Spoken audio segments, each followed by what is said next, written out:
Trônant fièrement au sommet de l'avenue des Champs-Élysées depuis bientôt 2 siècles, l'Arc de Triomphe de l'Étoile est un des monuments les plus célèbres de Paris. Et sans doute l'ornement de rond-point le plus connu au monde. Haut de 49 mètres et large de 44 mètres, il protège la flamme du soldat inconnu depuis le 28 juin 1921 et il accueille plus d'1 million de visiteurs chaque année. Mais saviez-vous que la construction de cet arc de triomphe avait été ordonnée par Napoléon Bonaparte ? Suite à la bataille d'Austerlitz, l'empereur victorieux veut marquer le coup et faire ériger un monument à la hauteur de son ego. Il souhaite également faire défiler ses soldats à qui il déclare « Vous ne rentrerez dans vos foyers que sous des arcs de triomphe ». Il fait donc appel à l'architecte Jean-François Chalgrin, qui s'inspire des arcs de triomphe antiques pour dessiner son projet.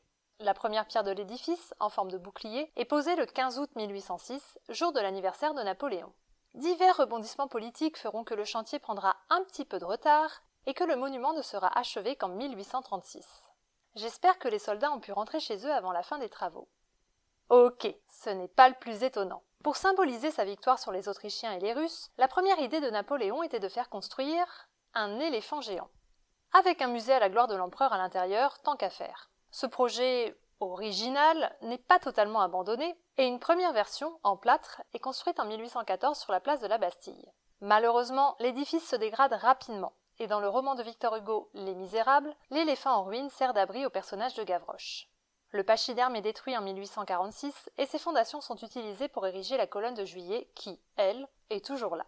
En tout cas, les défilés n'auraient pas eu la même solennité si les soldats avaient dû se faufiler entre les pattes d'un éléphant géant.